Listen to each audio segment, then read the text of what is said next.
Ассаламу алейкум туугандар, жалпы биздин YouTube көрүүчүлөр, так маалымат каналыбыздын катталуучулары, алыста иштеп жүргөн жалпы биздин мекендештер.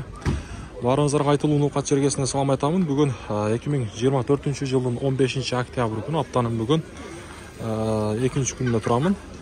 Мына сааттын жебеси 12:47. Бүгүнкү нукаттагы валюта курс баалары кандай, сиздерге адатынча тааныштырамын.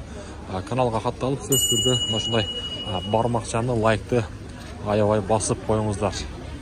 Мен курстарды тааныштырууну баштайм. Так, туугандар, мындай бармакчаны басыңыздар, каналга катталыңыздар.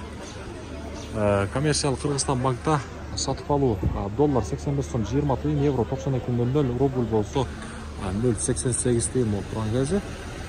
Байчу банкта дагы эле рубль 0.88 тыйын. Туугандар, бизге эң кызык болгон жери сөзсүз түрдө каналга катталып, анан кайсы жактан көрүп атканыңыздарды жазып коюңуздар. Мына Доскрада банкта дагы рубль 0.88 тыйын, доллар 85.20, Европада жүргөндөр үчүн евронун абалы 92.60 тыйын. Акча алмаштыруучу жерде дагы эле рубльдун абалы 0.88 тыйын, доллар 85 сом 20 тыйын. Казакстандагы мекендештер үчүн казак теңге 0.16 тыйын болуп турган кези. Азия банкта дагы эле ошондой. Мына ушундай эже капталдан чыгып чачтат го базар. Бүгүн 15-октябрь туугандар, түшкү курстар